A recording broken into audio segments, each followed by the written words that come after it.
A common question is, did you really plan to have 8 kids? I will tell you, it's not really expensive. There are no perfect parents, but there are perfect opportunities in family life that will allow you to be a better parent. Welcome to Forge the Man, professional excellence meet vocational clarity.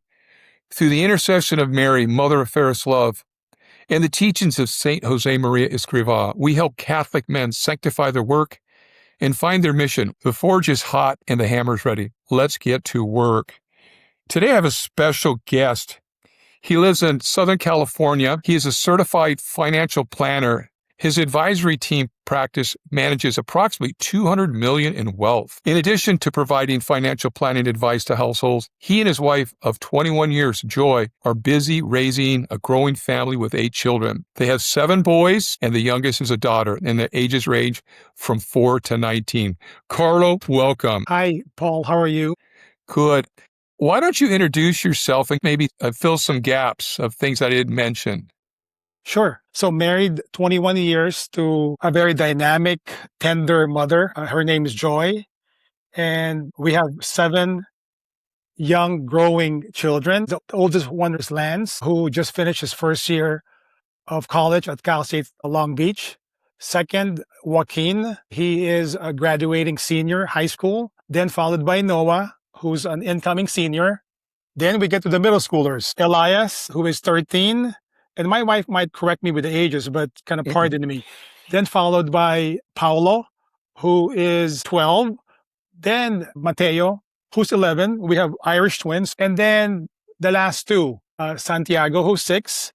And our daughter, the only daughter, Natalia, who's 4. So that's the family side. On the professional side, like what you've said, I am a financial planner. Prospective clients hire us or hire my team. First, help them accumulate wealth, and also help them distribute wealth at retirement.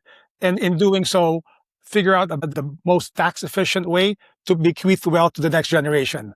But yeah, that is it in a nutshell. Well, first, the question I'm going to ask you is, how did you meet Joy, and why did you choose her? So this is my version, Paul.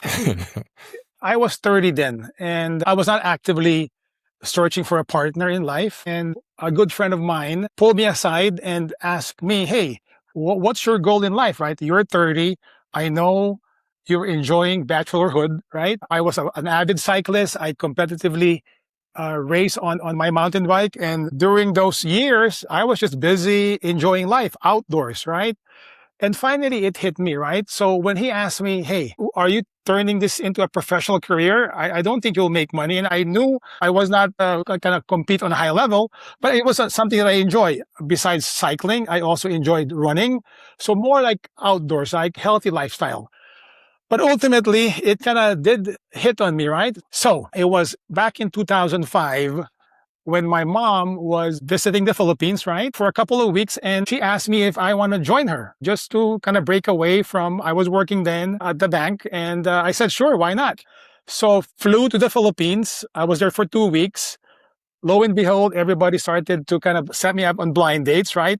Including this friend of mine who was asking me, hey, what's your goal in life? I mean, what's your vocation in life, right? Make long story short, I dated one kind of lady, then next, then, I had 3 more in the horizon, but Joy was the second one. And I was drawn to Joy. I'm not really proud sharing this. I do believe in long-term kind of courtship. On my final day, prior to flying back to the Philippines, I proposed to Joy. So again, I mean, even to my boys, that is not the guideline that I would campaign for. But I will tell you, 21 years later, I cannot be any happier. Obviously, the 10 days that I spent time with her back in 2005, I had the opportunity the following week to meet her family. And I would say that if you were to ask me, it was through a common friend, right? And I think that really carries a lot of weight. But primarily, I think, what really drew me to her was when I met her mom, okay?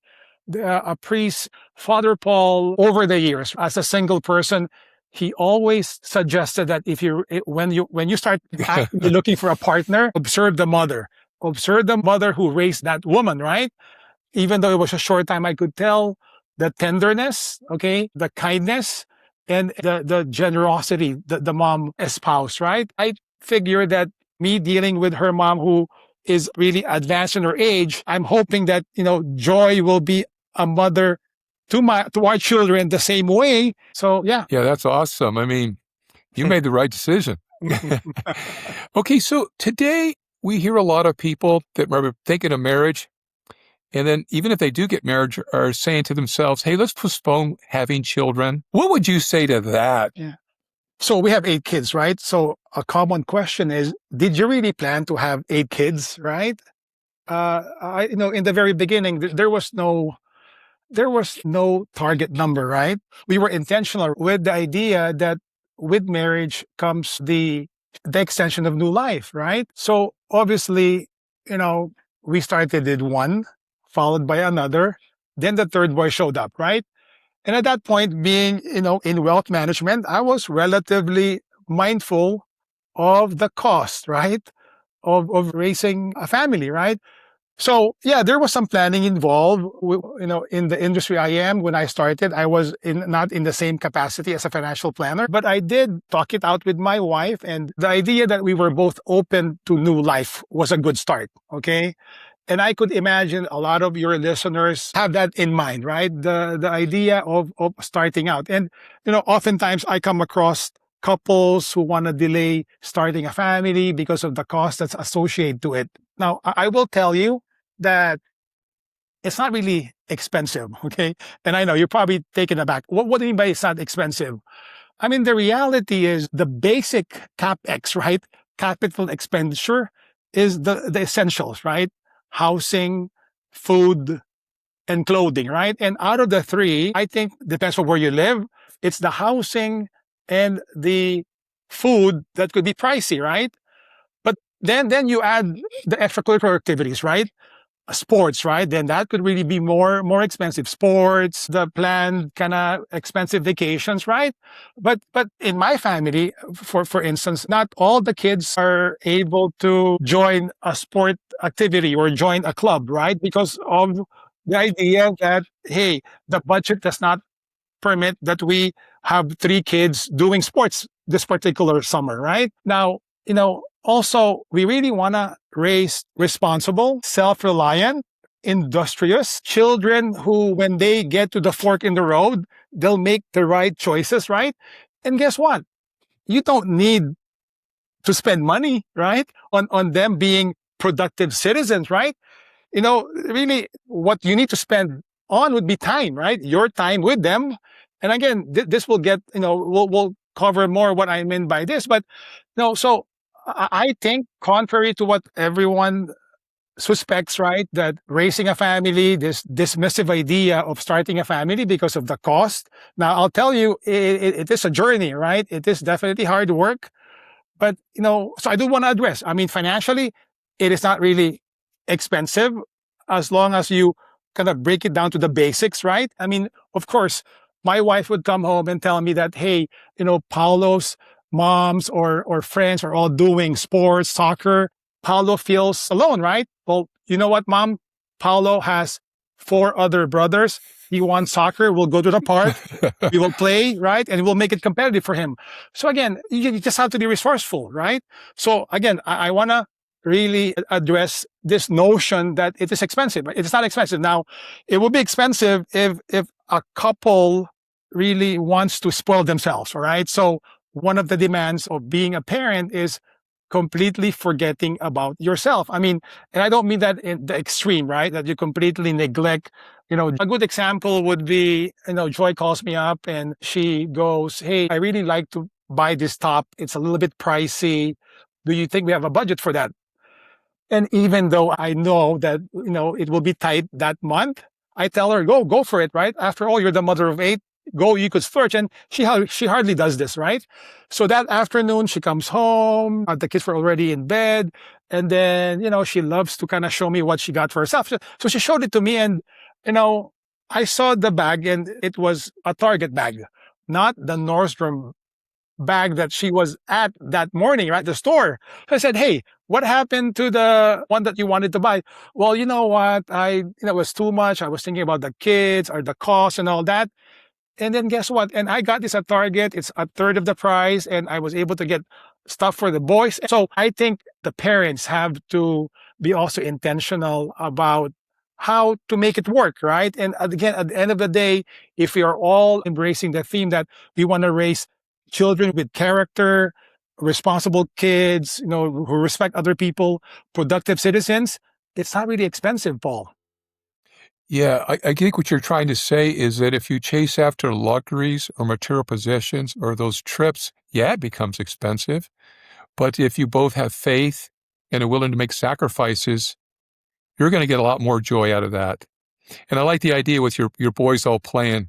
I had two brothers growing up, and those are some of the fondest memories I've had. Can you tell me what a typical day in your household is like? Yeah. Getting the children up in the morning, ready for meals, off to school, and the other activities.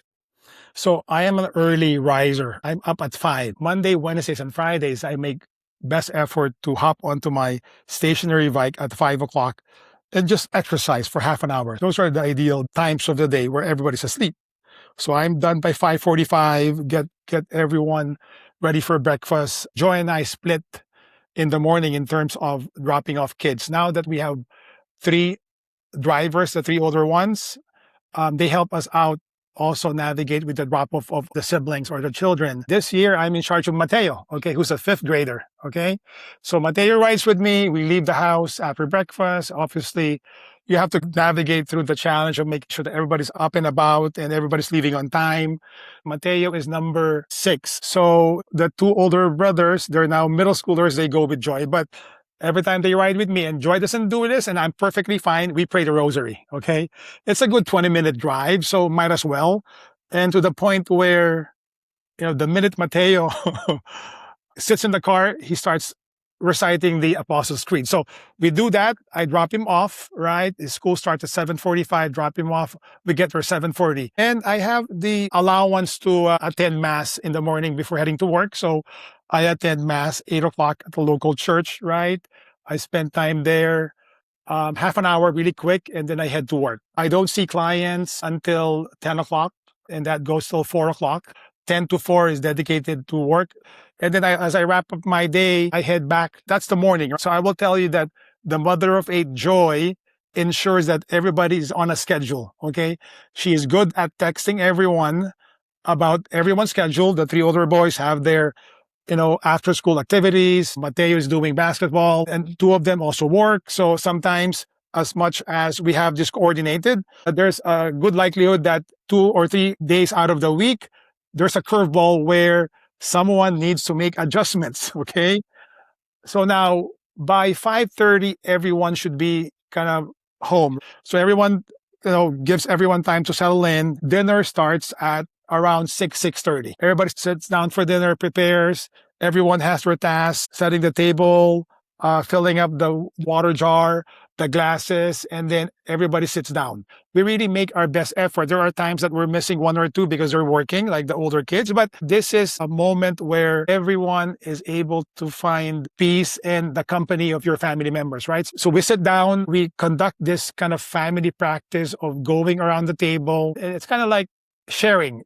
So I asked the boys and Natalia, tell me what is the highlight of your day and tell me what you're sorry about. And I will tell you, Paul, everyone is drawn to the table because I have something to share, right? The highlight of my day. And what I'm sorry about, I think it's a personal examination during the day, whether it be as mundane as, I did not share my yogurt with a classmate, or I noticed someone that was being bullied and I did not act on it. It's quite interesting as far as what the children share.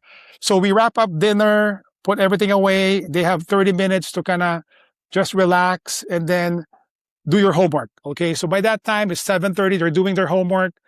7:30, if you're done, either you have a chance to take a shower and get ready for bed, or you could step out and play. Most of the time, either they play basketball outside, soccer, football, or what have you. That's kind of free time. But that's only if you finish your homework, right? So they come back, they take a shower, they get ready for bed, but before they get ready, we invite them to pray the rosary. Now, Mateo prayed the rosary with me during the day, so he can get a pass. Now, if you have homework that is taking more time, right, from you, then you don't have to say the rosary. Joy and I have realized that we need to absolutely respect their freedom, right? And I think that Mateo, though, I'll tell you, even though he has prayed the rosary with me, he will still join us. So, but it's important that, yeah, the freedom always needs to be respected. We don't force them into doing. Obviously, they see the value. So for the most part, they really make best effort to join us. But that's kind of how the day is. I know it's not true for every family, and there are times that the structure is not followed, but we try to make best effort to keep some order throughout the day. Yeah, I like the custom of sitting down with the family trying to at dinner time. I think that's something that maybe Yeah. a lot of our culture has lost. And probably Mateo likes being with dad most of the day. He's got a lot of influence with dad. Can I ask you, how does joy, I mean, we have a male-dominated home here. Uh-huh. We have 8 men and 2 women. How does Joy manage the boys? Is there a challenge there for her? Is this something new? Was she raised with brothers? I will tell you, Paul, that I am blessed. Okay, I don't have the emotional intelligence. Joy has it. Okay, the emotional intelligence that I lack, Joy has an abundance of it. My love is demanding. Her love for the children is all tenderness and kindness. So I will tell you that I am blessed. I am thankful for having her as the mother of our children. Let me give you an example. So one of our children, Lance, our oldest one, was cut from varsity basketball. Okay. I heard that some mothers were complaining that Lance should have been part of a team, but instead, the basketball coach chose the football coach son to take his spot. So I guess there's some politics to this in general, but for me, it's a non-material event, right? Not taking into account that Lance was slighted by it, and obviously the mother of 8 is now getting emotional. So I walked into Lance's room and brought Joy into the room, and I told Lance, we're recognizing the effort that you put in to basketball, right? The mornings that you have to wake up early, the mornings that you have to wake me up early to take you to practice. But the reality, Lance, life is not fair. So that's a brutal kind of reality, right? Life is not fair, son, right? But at the end of the day, right, what matters here is the work that you put into it. Put your head up and, pick another sport. You're a senior. You should be working towards kind of the next level, which is college, and life goes on, right? So my boys by now know I don't beat around the bush. I tell you how it is. And sometimes I think I need to be more tender when it comes to that. And after I went get ready for bed, Joy walked in and she asked me, Carlo, I know what you're trying to message our son with, but you could have been more tender, right? So that's what I meant, Paul, by Joy teaches me to be more emotionally in tune to the children, especially the voice. Joy always tells me, Carlo, let them express their emotion, right? And for me, maybe it's just being a man, either you suck it up or, it's not really meant for you, right? I mean, you live another day. But there is truly value, Paul. There is value when they see the parent affirming, right? Affirming their feelings, right? Not disregarding them. And I think I tend to do that. I tend to put it aside. You're a mature man. Act like one, right? So again, I should be listening more to Joy. And I think parenthood would be a lot more manageable if I listen to her more. Yeah, it's like Holy Scripture says, she's your helpmate.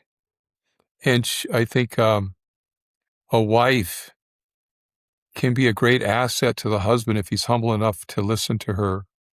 And then I also think she's probably the best advocate for the boys whenever something comes up. That's beautiful to hear that. Now, there must be disagreements in the home once in a while, and maybe between you and Joy. I'd like to ask you how you resolve that, and also with the children when there's conflict and you and your wife are watching that. Can you give us maybe some insights or some tips on how we can handle that in our own families? So let's start with the boys, right? I think world crisis can be avoided if those in power have a sense of thinking about the well-being of the other party. Okay. So if we teach our kids to be thinking of others, right? Not just what's important to them or what's good for me, but this habit of recognizing the people around me, recognizing what their needs are when navigating through conflicts at home, oftentimes it is a result of one child thinking of himself or herself. Okay. So in conflict resolution, sure, of course, it's like a court of law, right? You have two kids arguing and having conflict. First is, before I used to like, you know what, let's nip it in the bud. Both of you are grounded. But Joy, as always, will like, come on, don't do that. Somebody here is at fault. So let them plead their cases, right? So, you know, then we'll call them the two children who were involved, and we will let them plead their case, right? Tell me what happened. That is your side. And then the other person will tell his or her side. Now, oftentimes there is the risk of embellishment, right? From the actual kind of event, that how they occurred, right? So oftentimes, just like the court of law, we will pull a witness, right? Now, you have to be careful with the witness, right? The witness, make sure that this witness is not roommating with the other party. Do you know what I'm talking about? So here you need to be a little bit kind of strategic. And so see the picture, right? In the end, I asked them, so the reality is you told me this, you told me that, right? This all came about because why? And the minute I say why, they will both say, because we were thinking of ourselves, right? Okay, Paul? So this conflict resolution, it always boils down to somebody wanting more, somebody not willing to let the other either play or have time on the computer, right? I mean, whatever it may be, right? But it always boils down to not thinking of the other. So the strategy for Joy and I is to really nurture this sense of, we could have avoided this if you let him play. And I don't care whether you only played 5 minutes, right? If you were willing, right, to be replaced at that moment from playing whatever this game is, then we won't have this kind of conflict, right? So now, do we have less conflicts than before? Not necessarily, Paul, but I think them having this notion that dad and mom, they're teaching us what? They're teaching us self-giving, right? They're teaching us charity, right? And this is the theme that, you were asking me earlier. These are the challenges, right? Whether you call them tragedies or crisis, right? This is what comes with a big family. Whether, 2, 3, 4, 5, you will encounter this. But the joy, I think, that I take, and I'm sure Joy experiences too, and she's equally thankful, is when we see the kids recognizing, you know what, okay, I could avoid this from escalating if I forget about myself. I mean, at the end of the day, you will reach harmony. You will have peace, right? You will avoid the crisis of the world, right? If we teach our kids to start forgetting about themselves and thinking about others. Of course, you are born with 100% love of oneself, okay? It's never 100% love of others, but that's the cadence we need to start working on. When it comes to Joy and I having our argument or conflicts, there are really non-negotiable items, okay? I don't think we've ever had, maybe perhaps because, we share the same beliefs, right? We share the same faith. That's a huge help. Yeah, I really liked how you allow the children to plead their case and that you're both astute to the fact that they have their own little close people that influence them. That's beautiful, beautiful story. And it's just like you said, that's what the Gospels teach us, to love one another as he's loved us, right? To put the other person first. It's beautiful. And that's what they're learning in the home. We've kind of touched on this already, but you've been married for 21 years and you've been doing it. Many people today are choosing not to have children, and that includes Catholics, or some are even going to the extreme of permanently making it to where they cannot have children. What would you say that they're missing out on, or if they're thinking about it, to change their minds? Give them some thoughts to think about, because you've shared in this short period of time the interaction with your family, but Can you maybe expand on a little bit better, like some of the joys that you take from the children? Yeah. So it's not a walk in the park, right? It's not a walk in the park. So you have to first admit that, right? And you have to be ready with that. You want to raise a happy and a cheerful home, right? And to introduce them to what's good, kind of beautiful, right, in life. But really, I get frustrated early part of fatherhood in the rinse and repeat, right? Trying to teach them and they keep doing it over and over again, right? It's frustrating, right? But Paul, there are no perfect parents, okay? But there are perfect opportunities in the household, in family life that will allow you to be a better parent. Okay. I want to repeat myself. And I don't have a blueprint, right, for being the perfect parent. But again, the household is littered with perfect opportunities to become a better parent. Right. Oftentimes we focus more on the child who's really stubborn, right, lacking prudence, very challenging. I mean, disrespectful at times, disobedient. But ultimately, Paul, the true benefactor is not the child, right? The true benefactor is the parent. Because if you're trying to mitigate an unwanted behavior, right? The true benefactor is you, because the call there is the ask of a parent to be more patient, right? The ask for a parent to be more perseverant, right? The ask for the parent to be more encouraging, be more affirming, because at the end of the day, this is a child, right? Their attention span is so short that you getting frustrated does not really do anything good, right? When you find a child who, let's say, suffers some type of addiction, instead of being bitter, instead of being upset and frustrated, the ask is really for that parent to be more accepting, right? To be more reconciling, right? To be seeking forgiveness, right? Maybe time for you to spend more time with that child, right? In my profession, 8 out of 10 of my clients, right, who have reached that pinnacle of retirement. And what's pinnacle of retirement? Comfortable retirement, right? They have more than adequate resources to not just buy essential goods, but non-essential goods. They're able to travel, right? They're able to gift funds to their children, grandkids, if those individuals need a bridge loan. Paid off home, no debts, right?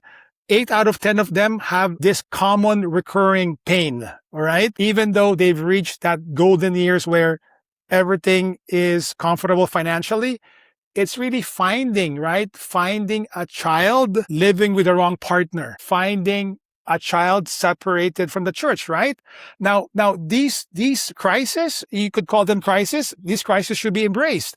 These crises are opportunities for the parent, that child who is with the wrong partner, right? You're not gonna just walk in there and sever the relationship. It calls for more intentional prayer towards that child, right? Hopefully that child kind of reaches some level of conversion that this is not a good relationship that I'm in, right? What about that child who's kind of really separated from the church, right? It's a call for that parent to be not bitter, but to always hope for God's mercy, right? And forgiveness, that this child of yours be returned back. So it's really the benefactor, Paul, is not as much as it's the children, it's you. It's making you a better parent, a better person. And then the other thing, Paul, and I always talk about this to fellow parents, as much as the children brings me joy, okay, as much as I get a lot of encouragement from joy, as a father, you need to have a prayerful life. And with that prayerful life, you will have a sense of peace, not because you can provide for the children, not because all the kids are healthy, not because you have a wonderful wife. It's because you know that your hope, right? Your hope is placed in God, right? That your hope, as much as they provide hope, the true hope, Paul, is placing your trust in our Lord. And I will tell you that in my darkest moments, and I get those here and there, right? When I think that I've already kind of made best effort to figure out and come to a resolution, I'm still like at a dead end. It's the trust, it's the hope that I place in our Lord that helps me go through the crisis, right? Yeah, I like how you say that because I think sometimes a lot of us parents thinking, wow, we're giving our children so much formation and training, but actually maybe this is a way we become better people. We become holy. We're sanctified with the crosses that come our way. Carlo, as we wrap up, just wanted to ask you one last question. Do you ever consult somebody or seek the counsel, or do you do this alone? Good. So, first, no, definitely consult counsel. If I were left to my own skill set, I'll be a failure. Okay. Obviously, getting into marriage, I have my first experience observing my parents, right? And just like what I told you, they were not perfect parents, right? So no different from Joy, right? She had her parents and you take the good and the bad, right? And then, two strangers get married and we kind of put together our best effort to become best parents. But the reality is, yes, I do consult, right? And there are fathers out there who are more seasoned, right? More matured than I am. And I confide with them. There are also self-help books there that are full of information on how to raise a Christian family. There's also groups out there. I host a head program in San Diego where dads and sons come together once a month where our sons go through a leadership seminar with a life coach. And while we're waiting for that session to wrap up, myself and maybe 7 other dads do our own fatherhood fellowship where we talk about anything from how to be a better father, how to be a better spouse, right? What are the challenges of fatherhood?